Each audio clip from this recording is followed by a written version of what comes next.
Welcome back to Even Tacos Fall Apart, the podcast where we explore the twists and turns of the human mind, sharing stories and insights to help you on your journey towards mental and emotional well-being. I'm MommaFoxFire, and today I have a fantastic show in store for you today. We are diving deep into a topic that affects each and every one of us, and that is limiting beliefs.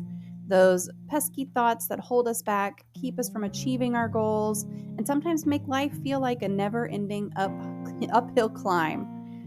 I'm sure you know what I am talking about. It's that little voice in your head that says, you're not good enough, or you can't do this. It's incredible how these thoughts can impact our lives, even if they're just whispers in the background. But here's the thing, those voices don't define us. They don't determine our worth, and they certainly don't get to decide our future.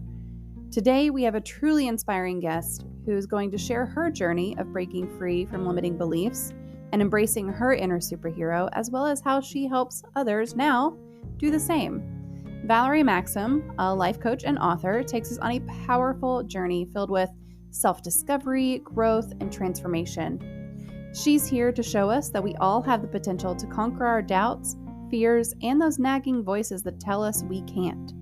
So grab your favorite drink, get comfortable, and let's dive into an incredible conversation that just might help you unleash your inner superhero. Stick around for my enlightening talk with Valerie. But before we begin, a quick reminder to hit that subscribe button if you haven't already so you never miss an episode. And if you found this episode valuable, please consider leaving a like or a review because any engagement can help me reach more listeners. Now, it's time to let go of those limiting beliefs and start embracing the superpower that is you.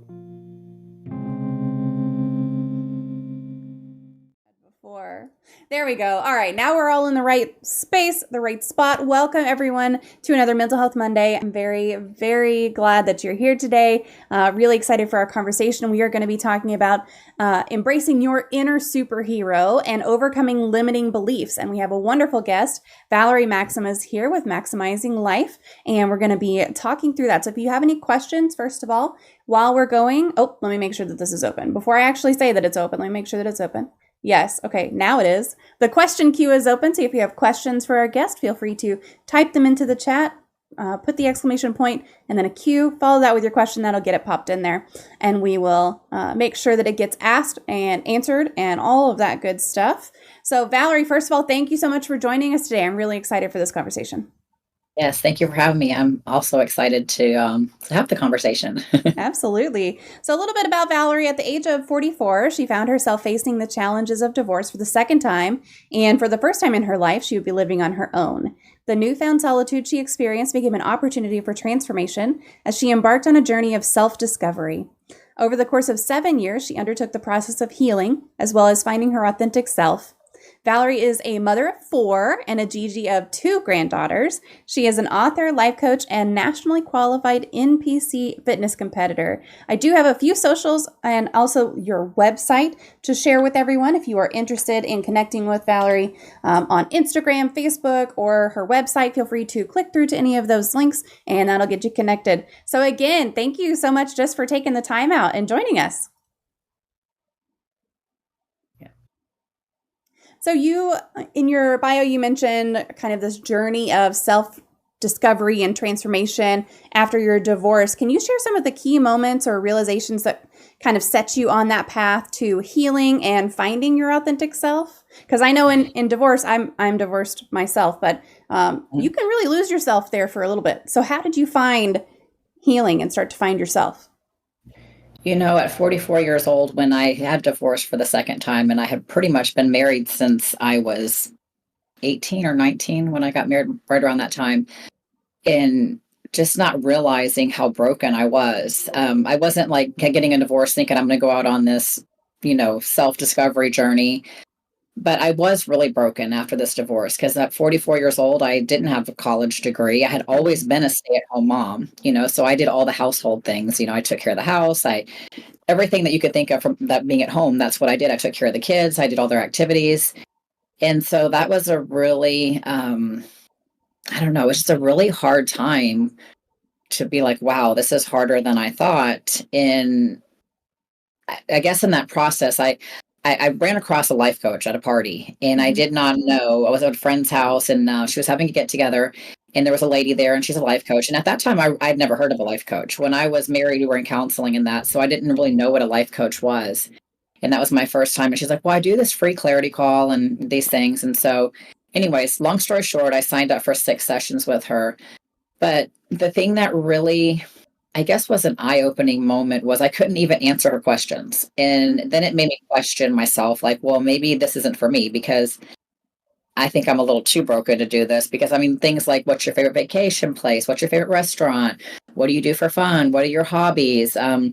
Just asking me things that literally I did not realize how broken I had gotten, but to the point of I literally lost my voice. When I say that, like, I didn't really talk to anybody. I just literally, like, life was over. That last year of that marriage, I had a panic attack, severe, every single day. And so during that time, it was just it was a lot for me just to make it through the day. It was like, that was my goal, just to somehow get back to nighttime where I was more comfortable at dark in my bed, going to sleep. It was just like trying to figure out how to get through the days.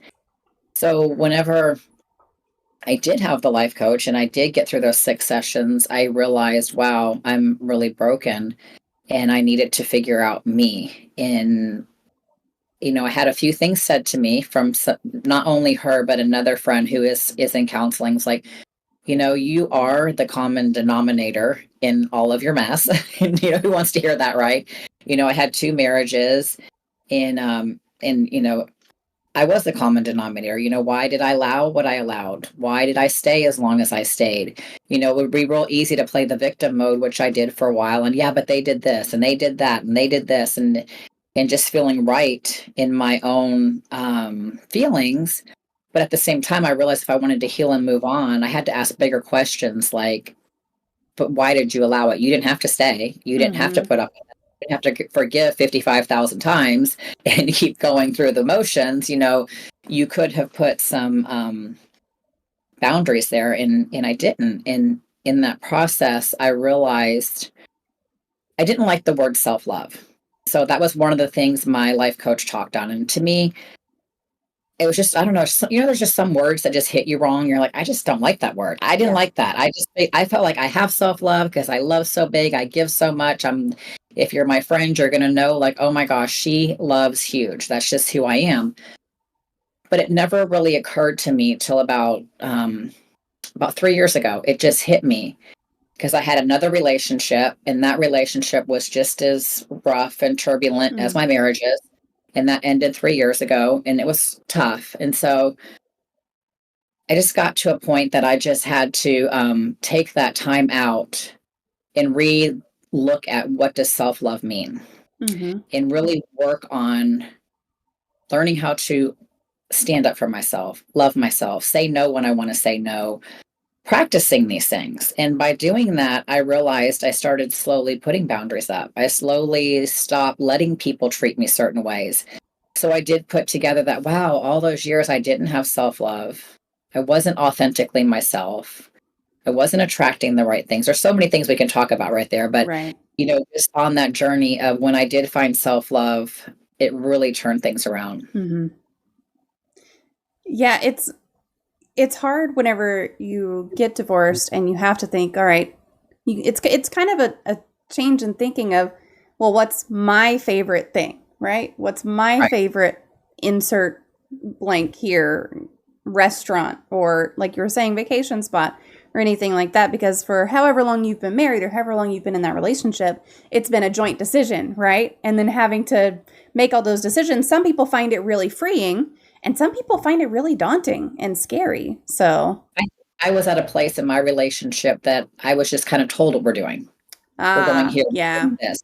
So it wasn't even, and I was a peacekeeper. So, I'm not going to complain. You're taking me on vacation, but it wasn't really, where did Valerie want to go? But when someone's taken you, you're just going to be thankful. Right. But so I think when they ask me, I'm like, oh, I don't know. I can't, it's a hard question to answer. Would you have answers to those now though? Oh, absolutely. Yeah. Absolutely. Yes. Me and my daughter, we discovered Cancun, and we've had 2 girls trips there, just me and my daughter. And we have had an absolute blast. So yes, Yeah. that would be my favorite now. Oh, that's nice. I haven't been to Cancun, but I went just a little south of there a few summers ago to Akumal. Okay. Beautiful, beautiful, beautiful. And not as crowded, which is, or at least I've been told. I've been told it's just not quite as crowded. But it was wonderful. It was really good. All So right. what do you enjoy now doing when you're not busy being a mom or a GG or an author or a life coach or a bodybuilder? What do you do for yourself? Oh my goodness. This is a new season of life. I just moved to a beautiful apartment on what we call the waterway here. So I Mm-hmm. can just walk out. There's restaurants. There's a long, there's a lake with like a river, so to speak, like waterway through there. So I love living where I live, and Mm-hmm. I get out, I go for walks every night. I'm getting ready for another competition, but as far as what I do, I just started dating, and that's been a long process because after that last relationship, I took 3 years of just no dating. I was like, Yeah. okay, I literally it really hurt me in a lot Mm-hmm. of ways that I was just kind of, I don't know, done. I needed to really work on myself, and that's when I wrote my book and finished my book and started doing things that I needed to do and work on my business and the things that are important to me. And I've really come through full healing on so many things that now I'm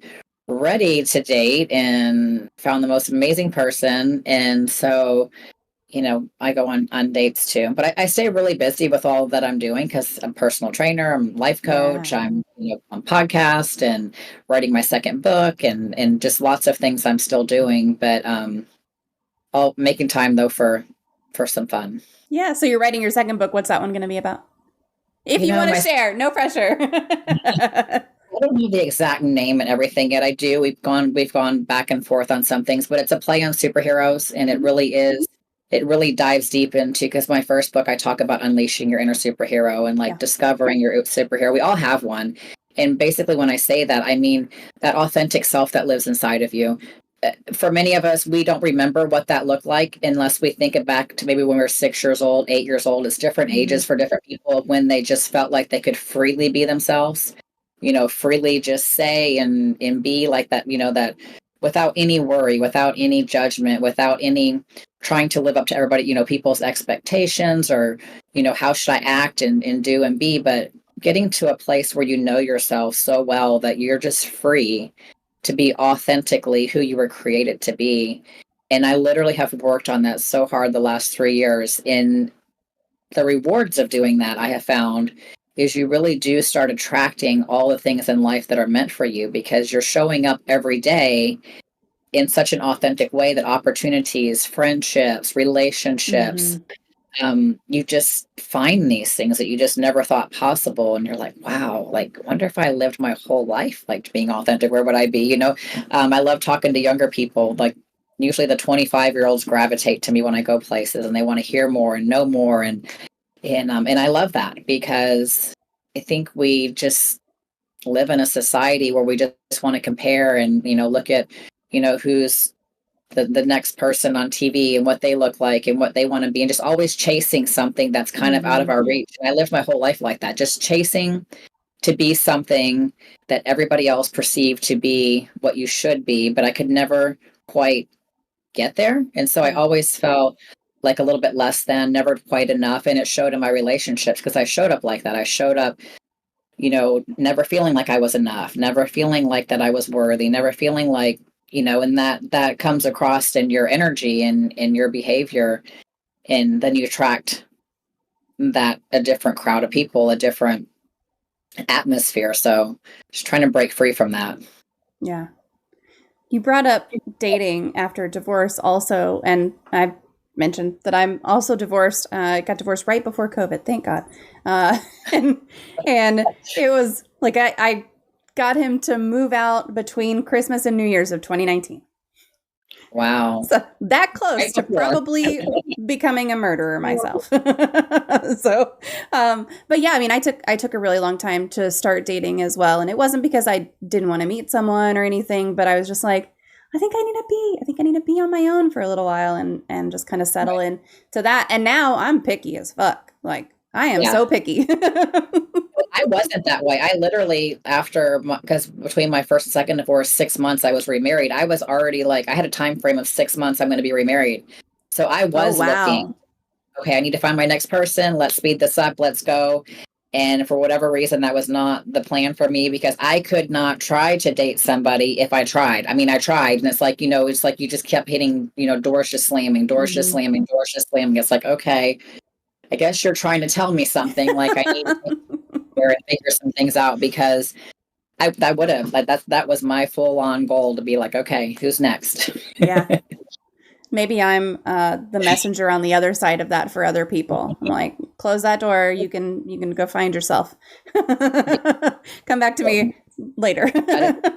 No, I do find that to be important, because, people ask me the question, like, don't you worry, because divorce rate for your first divorce is 50%, and I had my first divorce, and your second is 60%, and your third is 70%. And I said, that is an interesting numbers, and they're close to that. And I said, but the thing about it is, what I have realized in my own self was, like, I went from my first marriage, jumped right within 6 months to my second marriage. So there's no time to heal. There's no time to get rid of the baggage. Yeah.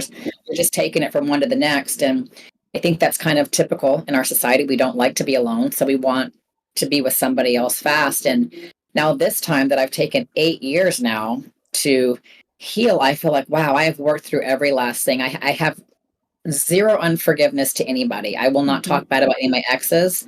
I will not talk bad about things they've done to me. I can look at it now like, wow, those were as much learning moments for me, because I allowed these things. I was a participant in these relationships. And so now I see it from a different viewpoint, and I've totally healed. I've let that go, and I don't take that into this next relationship that I'm in. And I'll tell you, it feels so good to not go into a relationship with all those insecurities that I used to have, and the jealousies, and the, oh, but I've been cheated on, and you're doing the same thing. And you just, those things that, when you take that into the next relationship, it's really not fair to that person that you're with. But that would have been me, because I had so many insecurities just because of things I had been through. Right.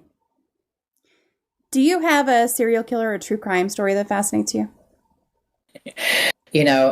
I was thinking about that when you asked me that question, because I don't always watch all those kind of shows, but I will say, the John Bonet story, just because she was, I want to say she was born in August of 90, and my son was born in November of 90. And then just kind of realizing, they were the same age, and to think someone at 6 years old, the day after Christmas, I mean, just that story to me. And then this many years later, 33 years later, I was reading a thing the other day that she just had a birthday, so she'd be 33. And to realize they still don't have any, like, it's still, and they don't have any, no answers, no closure. I just think that's really, really a tough thing to, go that long and not know. So I've always kind of followed that one, and I don't know. I feel like everyone has at least one thing where they saw it, or they heard about it, or something like that, and they're just like, man, that stuck with me. And not having answers, I feel so badly for that family. I mean, somebody knows what happened, right? But not the people who matter, not the people who care. They don't know, and they might not ever know, and that's got to be just so absolutely difficult. Yes. So switching to the topic tonight, I love the idea of finding and embracing your inner superhero. And you were talking about, when you're like 8 years old, you kind of have this idea of it, but then we lose that somewhere along the way. So as adults, how do we get into the mindset of a superhero? I think you just have to look in the mirror and just realize that person in the mirror is, number one, going to be your longest relationship. And so, and number two, the relationship you have with yourself is the foundation to every other relationship you have. So if you don't take the time, which these concepts were foreign to me until I was 48 years old. I didn't even know this. I mean, my brain didn't even think about these things. Like, what do you mean my relationship with myself? I was always a servant and serving others and making sure everybody else was happy. And, what can I do for you? And how can I never once ever thought about a relationship, myself, or anything like that. And, you when you build a house, like, let's just say you build a foundation, and you don't really build it that solid, the walls can stay pretty good for a while, but after so many years, you're going to start getting some cracks because the foundation's not solid. And I feel like I correlate that with my relationships and my marriages and even my friendships. I've had so many people come and go in my life over the years. I've never been a person that has just had people stay. And I come back to realizing it's because my relationship with myself was nothing. So I don't even have, I don't even have a solid relation. I don't have a solid foundation. It's like, it's built on sand. It's going to fall because I don't even know what that looks like. And so now that I have worked on this really solid for 8 years, I have such a solid relationship with myself that I have some of the best relationships with friendships and in business and and now in my dating and like it's I can't even explain it, like how it really pays off. I used to think that it was such a selfish thing to love yourself and like think about yourself, like, okay, you're selfish, that's ego, that's all those things. And I had to really break it down and realize I'm not saying I'm better than anybody else because I love myself. I'm not saying I'm all I'm saying is I know my worth and my value, and that comes across to other people. So the way you allow people to treat you is how they're going to treat you. So when you don't love yourself and you don't have any respect for yourself, and then you're wondering why nobody else has respect for you, it's kind of this vicious cycle we get in. I know because I lived there for many, many, many, many years. And so when you're saying to unleash this inner superhero, to find it, first it's to little by little just start finding your value and finding you, and then realizing every day can start becoming fun to figure out how to create the best version of yourself every day. What can I do to create, what are my gifts and talents and my hobbies, and try new things. And it's so fascinating when I have people do this and they discover talents they never knew they had because they get out of that one track mindset of this is what I do, and they don't really try new things or get out of their comfort zone.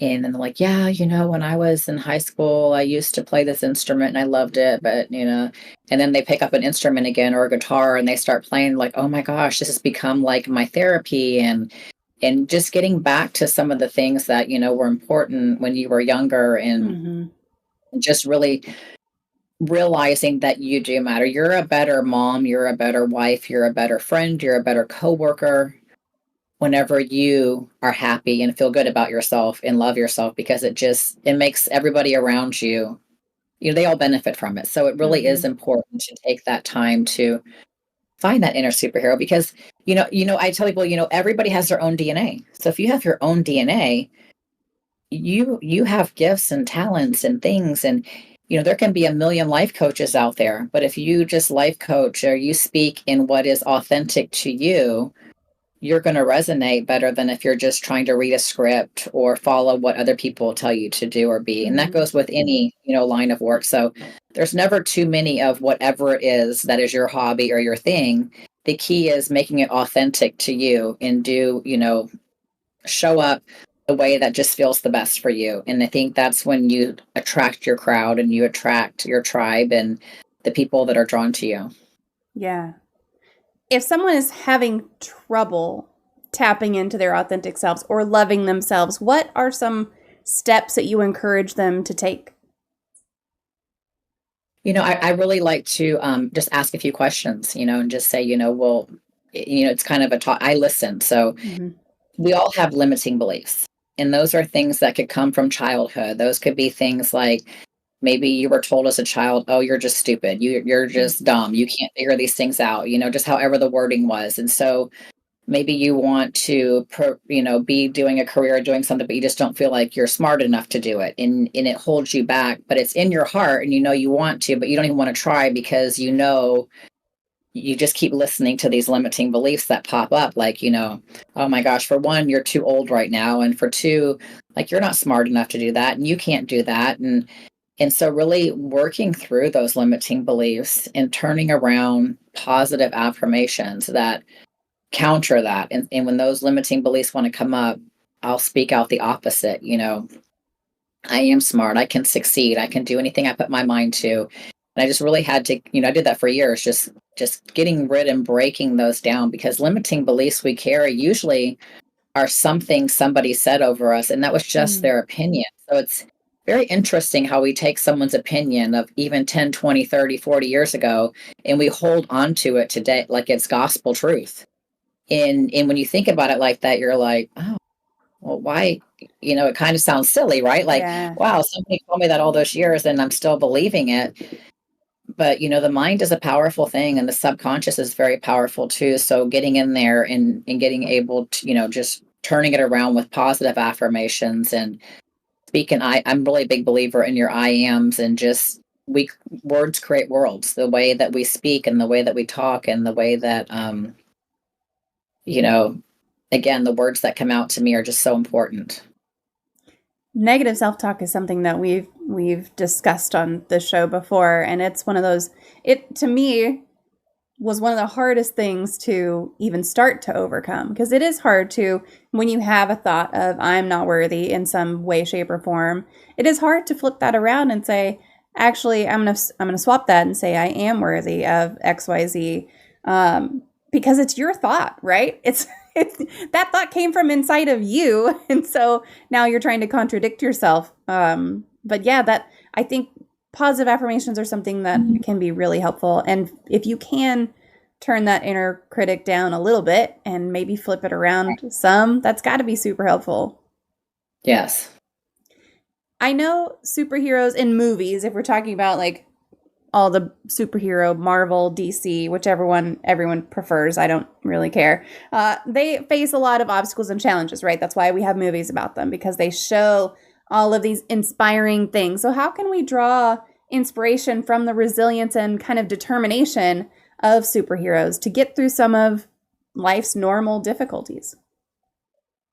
I think it's listening to your heart, and it's going after what you want. I think when you really know what you want and you're able to focus in on it, people are willing to die for things that they're very passionate about in life. If you have a passionate topic or you have a passionate thing, I mean, people go all in because it's like, they're going to show up and they're really passionate about it. So I think it's knowing what you want, and not backing down, and not, standing up when you need to stand up for yourself, and keep pushing forward and doing the hard things. And, superheroes get out of their comfort zone, because out of the comfort zone is where the magic happens. And that's a very uncomfortable place to be. It's a very scary place to be. A lot of times people never get out of their comfort zone. So when that happens, they feel like something's wrong. This can't be right. My heart's palpitating, like I'm sweating, like this is not a good feeling. This can't be the best thing for me. And usually those are the times when you get out of that comfort zone and you push yourself there. That's when you're going to see the most progress and the biggest change. I always say, just because it feels uncomfortable doesn't mean it's not right. So sometimes we have to take a deep breath and just look at, okay, what is it we're trying to overcome? What are we trying to accomplish here? Many times I would say pretty much every time you're going for something in life or moving to the next level in life, it's going to require you to do things that you haven't done before.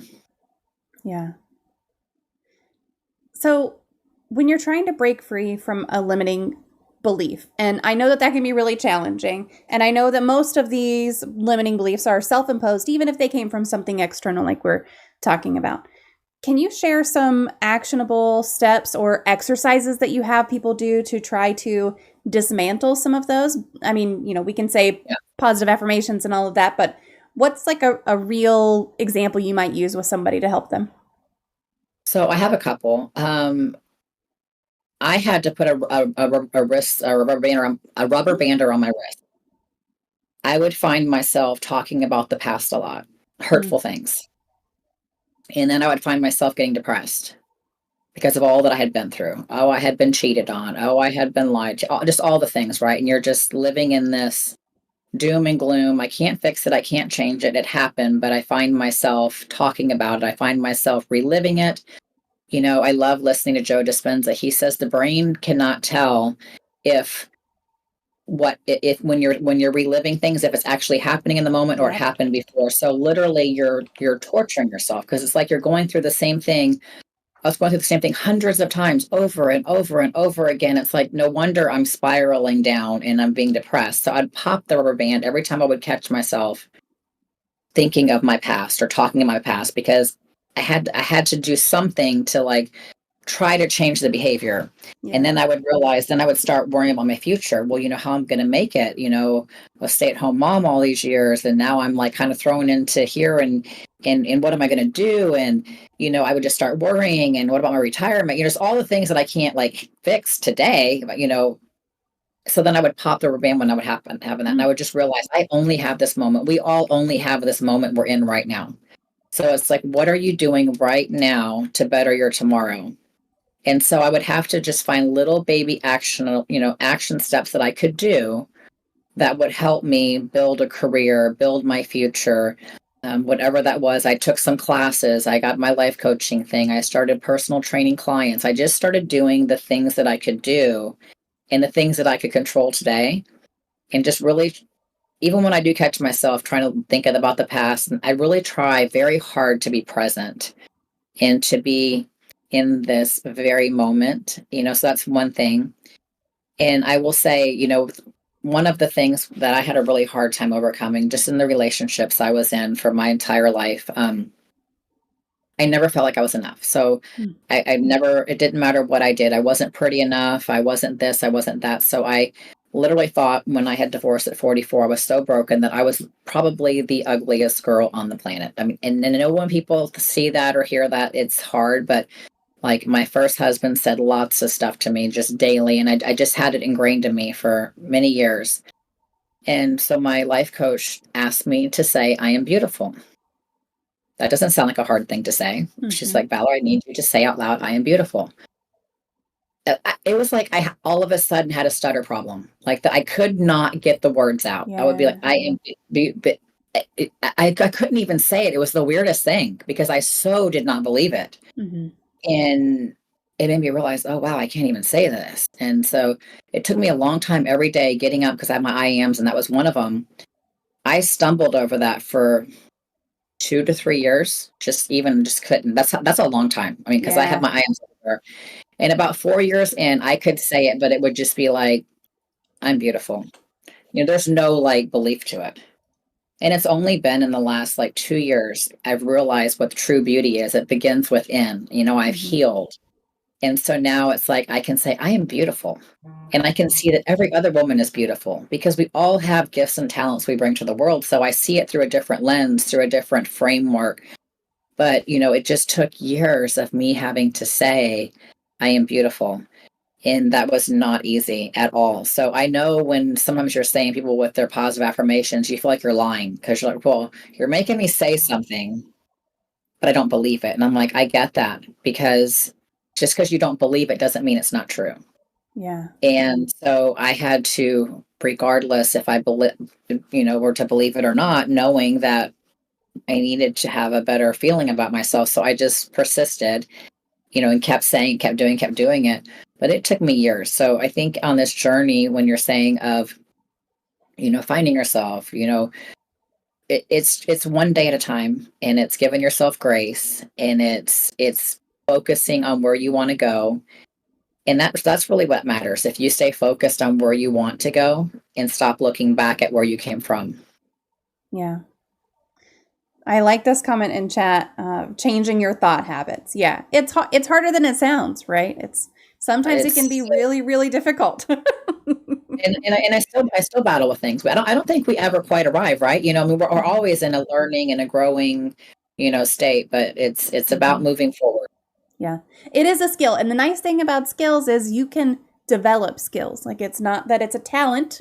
It's not that it's some, innate thing that you're born with. It is a skill that you can develop, and you have to work at sometimes. And sometimes it's easier. Sometimes it's a little harder. Yes. Big P says, I've been working at this for a better half of 2 years, and I feel just like how Valerie was feeling, but right now. Yeah. You'll get there. You'll get there. Just keep at it. I'm sure it can be really discouraging.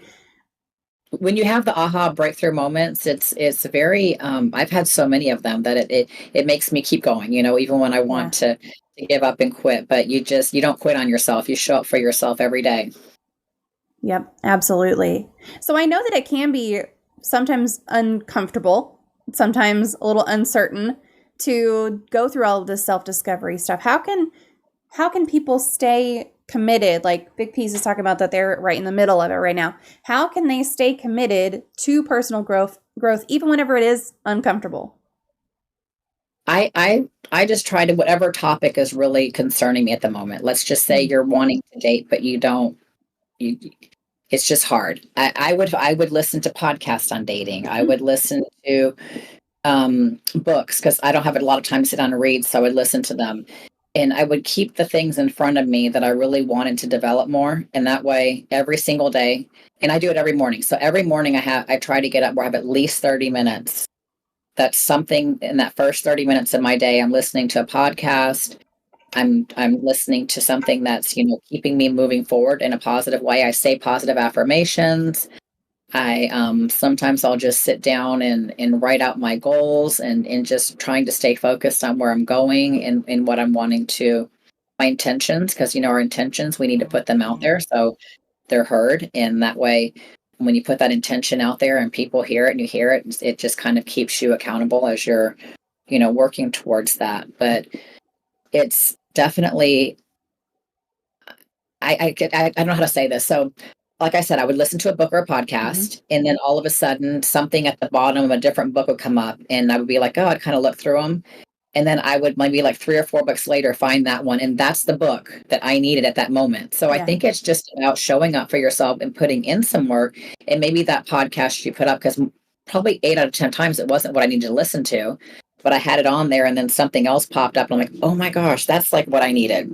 So it's just doing the little things that it kind of just keeps me moving you forward. You never know how that's going to play out. You just keep showing up and keep putting in the work. And even when other people, I'll have to say this too, even when other people don't understand and other people want to stop you or, you have to learn to listen to your heart and override all of that, because at the end of the day, you're searching for your path and your journey, and the gifts and talents don't lie within someone else. They're in you. So you have to really get good, I think, at listening to your heart, listening to your gut, what you feel like, you need to be doing. Yeah, absolutely. And I like the idea of in the first 30 minutes of waking up, and I feel like I should take that and implement it as one more way to annoy my kids in the morning before school starts. Because I always do, I pick them up from school, or I walk down to get my 9-year-old from the bus stop, and then I drive to get my 16-year-old. And I always ask them, what's something good that happened at school, what's something bad that happened at school, and what's something you hope happens again. And so we go through, and then do you have any homework? Like, we go through these 4 questions every time with each kid, and it's just one more thing, but this time in the morning. So I'm starting off the day with helping them remember positive affirmations and start their day off right. And then I'm ending it with the annoying mom routine. I like that. I'm gonna implement that this year if I can remember.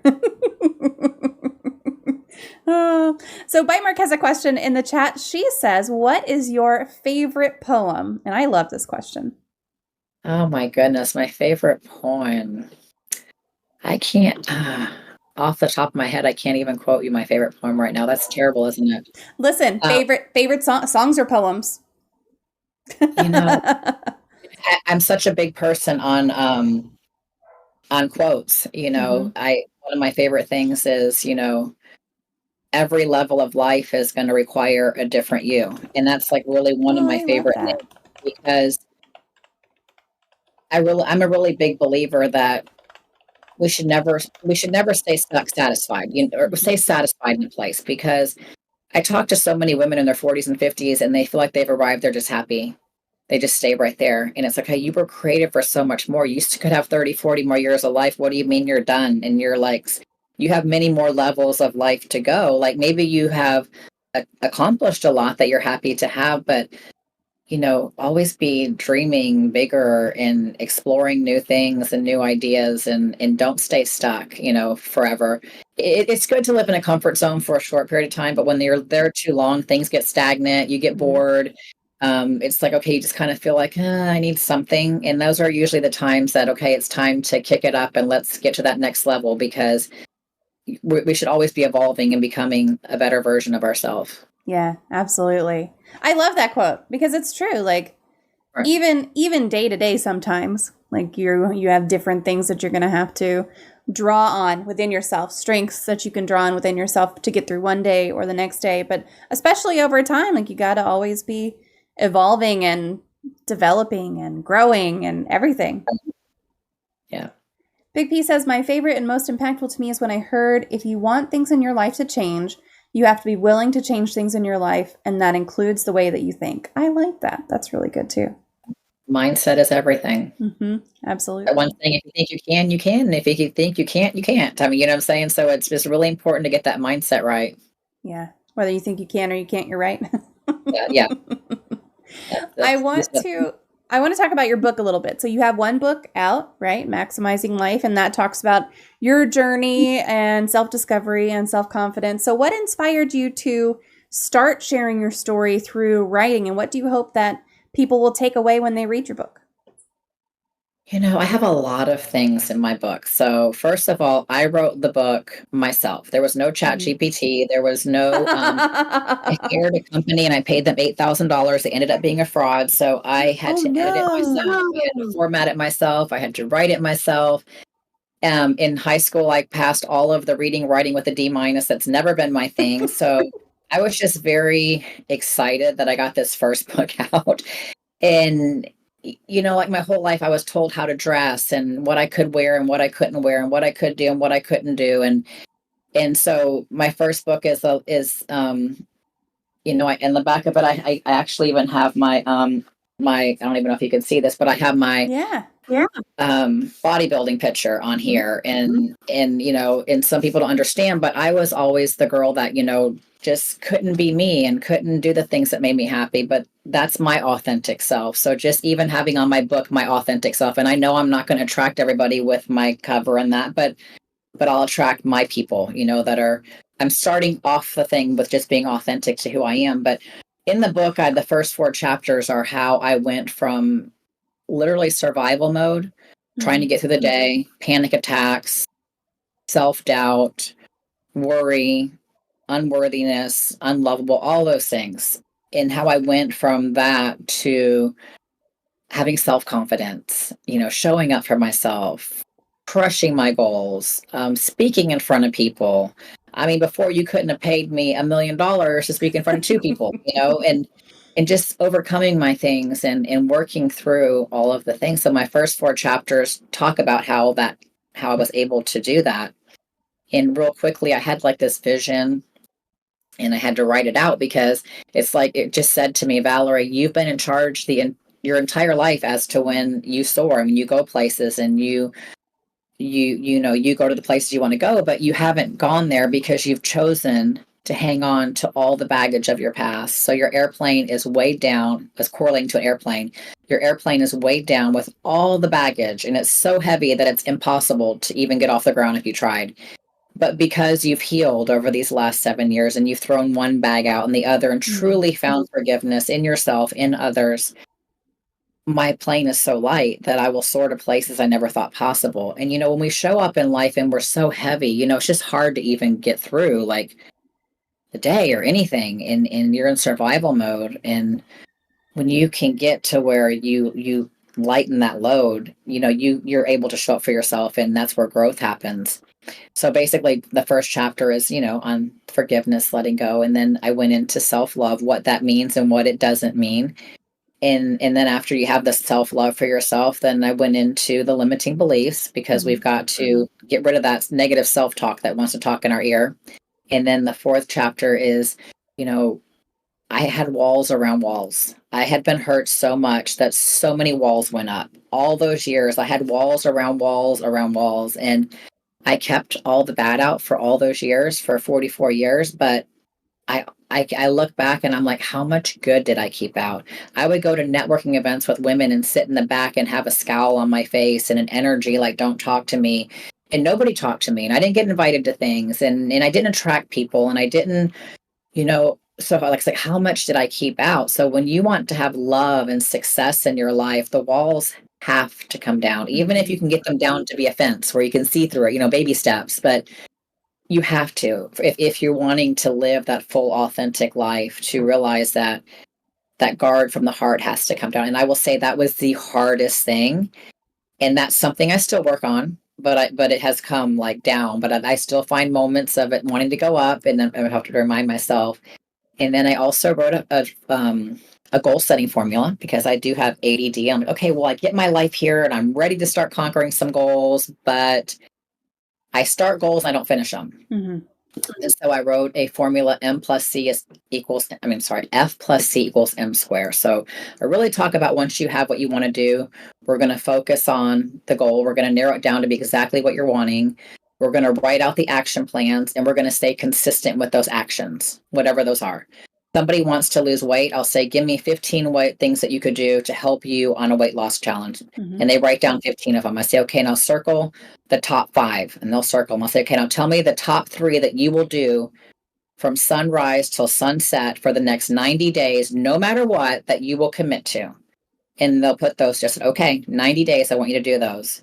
I don't want you looking at the weight on the scale. I don't want you to look on the number or anything. I want you just to do the action. And I will tell you, every time they get to the end of that 90 days, that they have progress because they focused on the action and they stay consistent. Mm-hmm. And so F plus C equals M squared. So it's focus plus consistency equals motivation and momentum, because you get motivated when you see the result, and then that creates momentum. And then guess what? You get so excited because, oh my gosh, I lost 10 pounds and I could have really done more, but I really wasn't believing in myself. But now that I did it, and it just escalates it, right? And then I talk about, how many times have you lost that weight or achieved that goal to only come 6 months later, you're back at square one because you achieved the goal and then everything else just quit. And so once you achieve the goal, we have to go back and reevaluate, wait, and write another goal. And if you just want to maintain that goal and you're like, hey, I'm happy where I'm at, well, we got to write another goal to write out how you're going to maintain. Mm-hmm. And so we can't just attain goals in our life and then once you hit it, just move on, because then it's like you're going to come right back to where you were. It's about keeping the change, creating it. So I wrote that out in there. And then my kids actually spoke in the book a little bit. They shared a little bit on seeing my life when I was super broken to where I'm at today, how that, worked with them. And I have a 30-day challenge in there. So it's just some fun things that I just wrote in there that really helped me on my journey for the past 7 years of maximizing life. I love that you got your kids involved too, to say like, how did you, so how honest were they? They were so honest. Yeah. Kids have been through a lot. I've had kids on drugs and jail and alcohol. I mean, you just name it. I've been through with my kids, violence, fighting, just so many things. Mm. And I didn't realize they were hurting because I was hurting. And when I became a life coach, I asked my kids if I could, they were older, so I asked, they didn't live at home. I asked if we could Zoom and could I start with them on my life coaching, because I wanted my family to heal before I really started coaching other people and other families. And so they allowed me to do that. And it's very, all my kids would say I'm their best friend, but it's very, it's a great place to be when your kids can feel heard. I let them feel heard. I let them speak their truth. And I never tried to tell them what they said was wrong, because you can have 5 people in the same household that went through certain traumas, and every single one of them will see it from a different viewpoint, and they will all have something to say. And you can say, no, you're wrong. It didn't happen like that. But I had to realize at the end of the day, I had to let my pride and my ego stay down, because if they were to heal, they had to heal from the way they perceived what they went through. Yeah. And so I had to provide that space to let them speak their truth and let them heal. And really, they healed by watching me heal. I didn't say anything to them other than I apologized for everything that had happened to that point. And I said, I can't fix it or change it, but I promise you a better future. And I just went on my own journey, and literally one by one, every single one of my kids to this day have said they've healed because of just simply by watching me, not by what I say, but by what I do. Because a lot of times we can say things, and so it's been a great journey, and they none of them will hold anything back. So I know there's plans for them to get on some podcasts with me, and just to, we've been through so many things, and to talk. And I never tell them you can't say something. I mean, if they want to say something, that's they're free to share their journey. Yeah. I really love what you said about kind of their realities, right? Because the way that someone goes through something, sometimes does not really have a lot to do with what the actual facts of what happened. It's their perception, because that is their reality, and that's how it is in their head, and that's what they're having to heal from, not the actual thing that they went through or that they witnessed or that they, anything like that. It's the reality in their head. That's what they have to heal from. So that's really important. And usually the longer it goes on from them healing, the more distorted it actually gets. And I know people get frustrated with that. Like, well, now they're just lying. And I don't think they're not trying to lie. It's just, you start living that in your head and it becomes bigger than reality, and it keeps growing and changing and growing and evolving. And so you just have to let them figure out how to work through it to get back to, the place of healing. And that's hard. It's hard to as a parent, that when you're like, that's not how that happened. That's not what was said. That's not, but at the end of the day, I really wanted my kids to heal. So I just let them speak their truth. Yeah. So there's a great question in the chat from Big P's. They asked, do you ever feel imposter syndrome? I think we all do. I don't know anybody that I talk to, that says, no, they don't feel that, because, I go through so many things in life, and I just feel like, well, I'm not as educated as the next person, or I'm not this and I'm not that.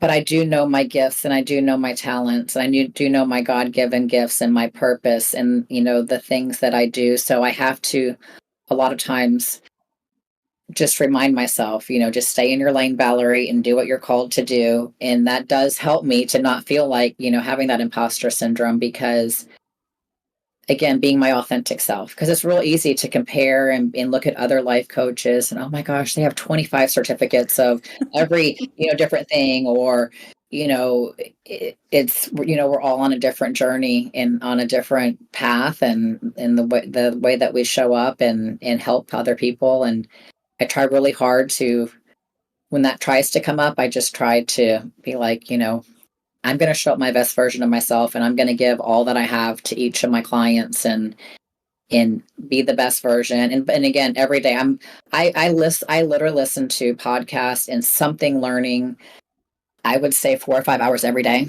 I do it when I'm working out. I do it when I'm driving. I do it in the morning when I get up and get ready. I do it before I go to bed. Like, I am continually trying to learn and grow. And that's all we can do, I think, is just try to keep being our best version. Yeah. Imposter syndrome is something that I face constantly in my life. And especially, you were talking about the certifications. I am not a therapist. I am not a counselor. I don't work in the mental health field or anything like that. There are no qualifications that say, okay, you're allowed to be a mental health advocate. It's just something that you do and that you are. And so, not for a couple years probably, but I did have some critics saying, like, who are you to talk about mental health on Twitch? And it's like, who are you to ask me that? Like, who are you to stop me? I'm not here doing anything that I shouldn't do. For me, the way to kind of get through that imposter syndrome is to do a self check-in and say, am I doing something wrong? Like, is this something that is not right that I shouldn't be doing? Or am I not truly, is there a qualification that I should be pursuing that I don't have, or something like that? And then after you kind of pass that self check-in of, no, actually, they're just being an asshole, then you kind of go, okay, well, is there something that I could learn, or that I could get a little more information on and share with this person to help them understand? And so it depends on really what you're facing imposter syndrome on, I think. But at least I experience it quite a bit. So things that I do share in my book and stuff, I also say, these are my experiences, because I have a million of them, of how I work through so many things and hands-on, and this is what works for me. So I just like to share those things, and it's just my story. So it's truth for me. Absolutely.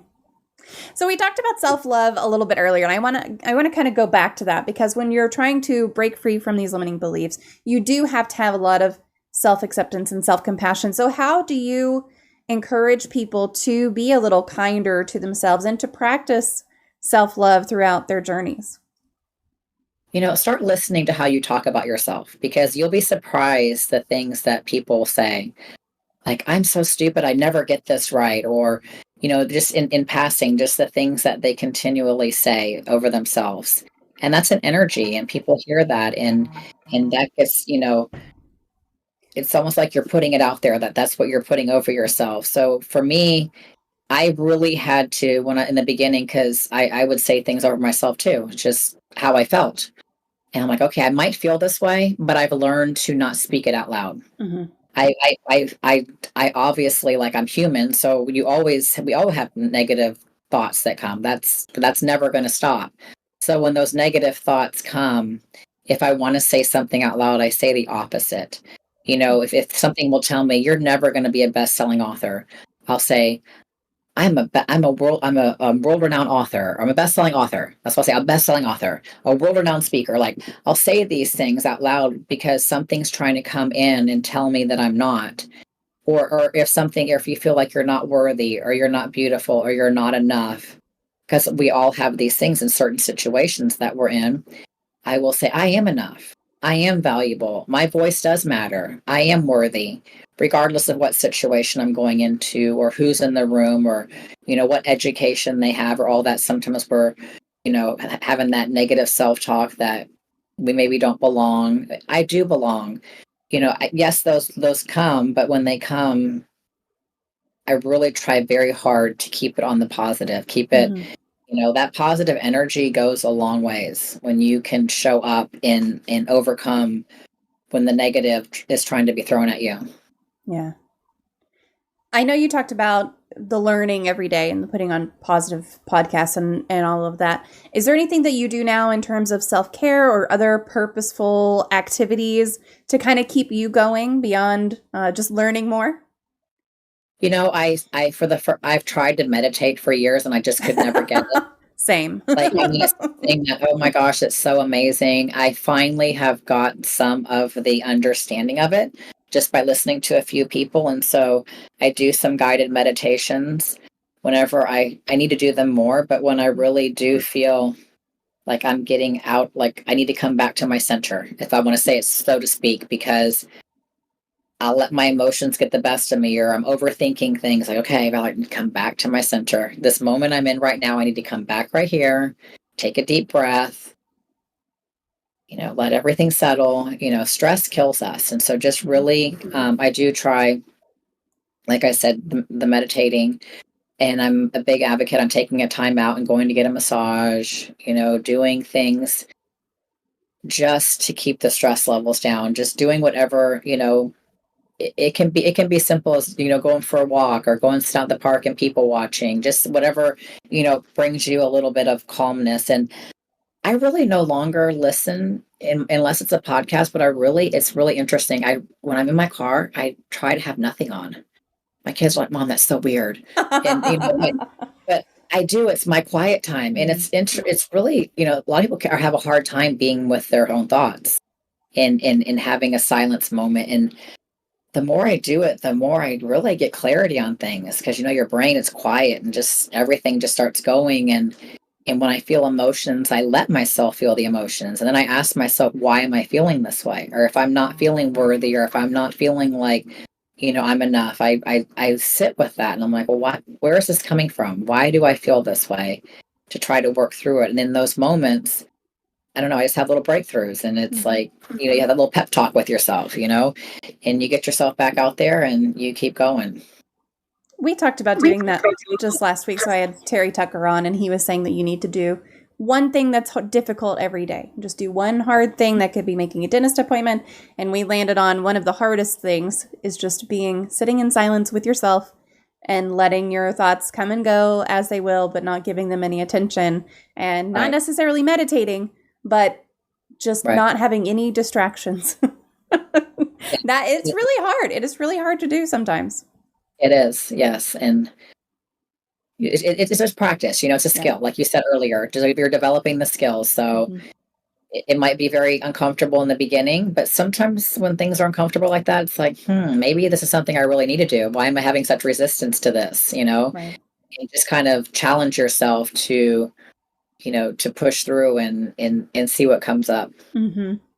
Thoughts when you're just allowing yourself, okay, I'm just going to sit here for 5 minutes in silence. And even though it's difficult, I'm just going to kind of see, what thoughts come and go. Like you said, we like to say like clouds. You're going to have negative thoughts and different things, but it's like a cloud. You don't have to reach up and grab it and own it. Just let them keep passing. Just let the thoughts keep passing. And yeah.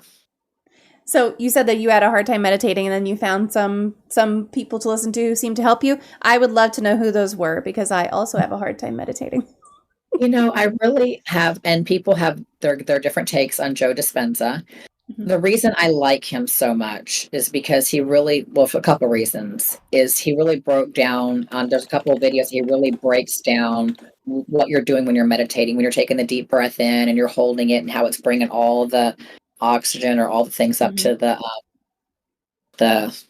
I forget what he calls this. Anyways, he explains the whole thing very scientifically. And it's what it's doing. It's opening parts of the brain up that we need to have open. And he also has all the scientists behind him. So all the things that he does, he has them put on, different medical devices, and they like track brain waves, they track the whole thing. So he has the highest level of scientists that everything he does and everything that he teaches, he just says, this is what science shows. I can't heal you, but he'll have people come into his, and I want to go to one of his things, but he'll have people come in. They're just in ballrooms, and they'll come in with stage 4 cancer. Like they have, there's no hope. They're kind of on their last thing, and they leave and they get tested and they have 0 cancer.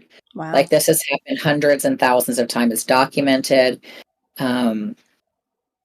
You can't argue with it. And it's all about, with the meditation, letting the emotions, how you allow those emotions to leave your body. Because, he talks about when we have all these stored emotions and they're just stored in your body, eventually that can cause sickness and illness. And like you have to somehow learn how to let that emotions go.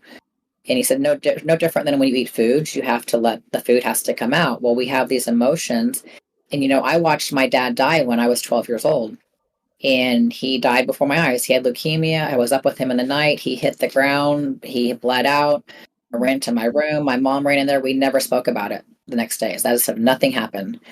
And I had all those emotions at 12 years old in 6th grade. And when I went back to school, I began having panic attacks. I didn't tell anybody. I didn't know what they were. And so all that emotion was panic attacks. I had that all the way through 12th grade. I became labeled as shy and quiet. I didn't have any friends because I thought I was weird, and I didn't want people to see this happening to me. And then the first boy that liked me had already been out of jail like 4 or 5 times with assault with deadly weapons. I married him. I got pregnant. Like I just was, and then I had all those emotions from that relationship. That husband tried to kill me. Like I had all of these stored emotions that were so like within me that at 44 years old, that's when I went on my journey. I did not release those emotions from my dad passing, because I realized on my journey, by not healing at 12, the path that I went down till I was 50, by not healing from those emotions was a lot. It was a big price I paid. And at 50 years old, after a bodybuilding competition, because bodybuilding was my therapy, I was driving by my dad's grave, my dad's cemetery. I never went there. He died at 12. I wasn't going to go back there. I didn't even address his death. It was like he just left me. I was mad he left, and that's where I left it. I was mad he left. There was no addressing it. And something kept telling me at 50, I need to go, and I need to go there. And it was pouring down rain. I had a photo shoot that day. I'm like, this is not a good day in Texas to go here. I mean, buckets of rain. The second my tire hit that cemetery, I began to cry like I've never cried in my life. I don't even know how or where the tears came from, but it just showed me that all that emotion was in there. And when I was able to release that, and then I couldn't find his gravesite, and I had to let my ego down and call my mom. I didn't want her to know I was there because I'm this tough person and I'm not going to like deal with this, and I don't want anybody to know.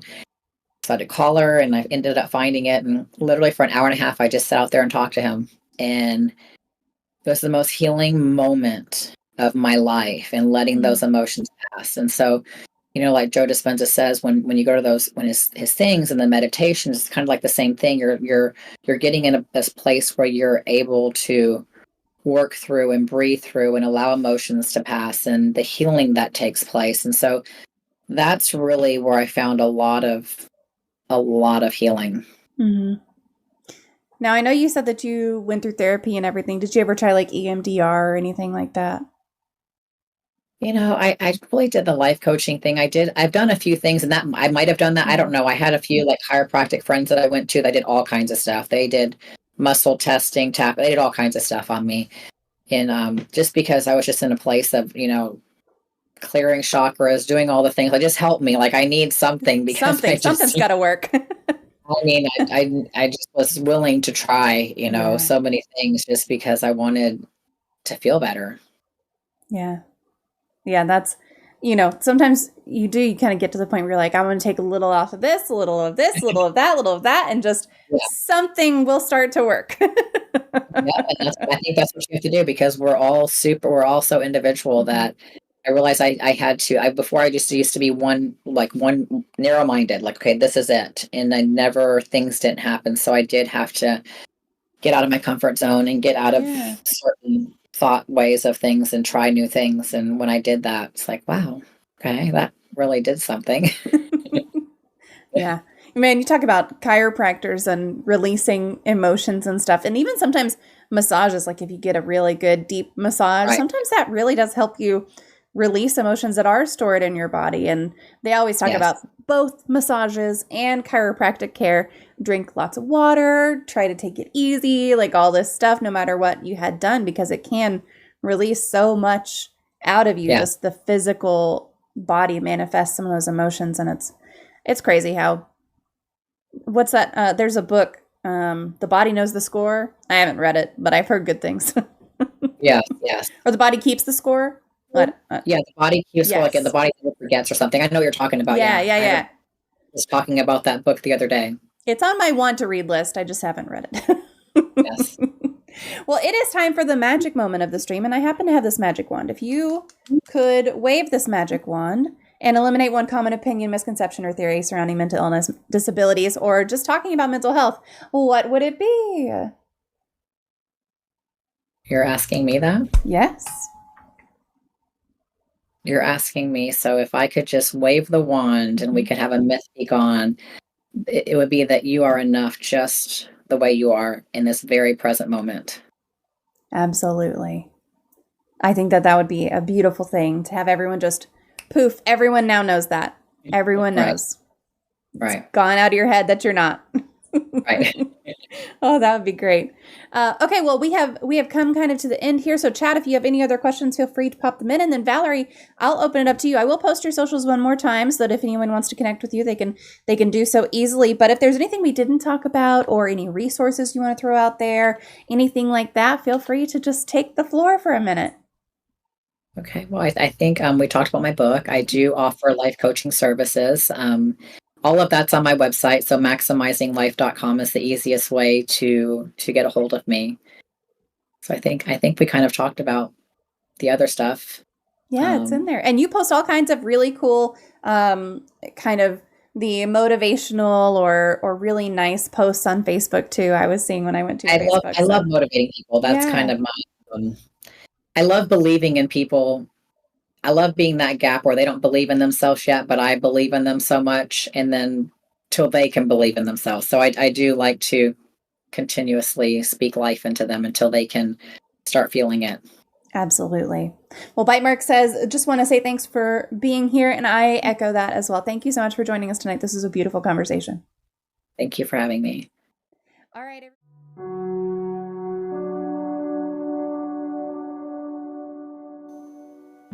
That brings us to the end of another insightful episode of Even Tacos Fall Apart. I want to express my deep gratitude to Valerie for sharing her story, her wisdom, and a whole lot of inspiration. I hope you enjoyed this conversation as much as I did. And remember that those limiting beliefs don't stand a chance when you decide to take control of your own narrative. We all have the power within us to overcome our doubts and soar to new heights. If Valerie's story in this conversation resonated with you, check out her book and her life coaching services. You can find her at maximizinglife.com, and also links to all resources mentioned today can be found in the episode description. There's a link for you.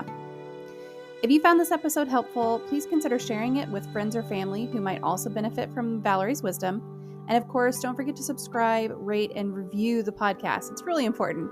Your feedback means the world to me and really helps me reach more people, in addition to providing a lot of encouragement to me to keep this going. As we wrap up today, I encourage you to reflect on your own journey, those whispers of self-doubt, and the extraordinary potential that resides within you. Embrace your inner superhero, and remember, even tacos fall apart, but we always have the power to pick up the pieces and create something delicious. Until next time, take good care of yourselves and each other, and remember, your story is still being written.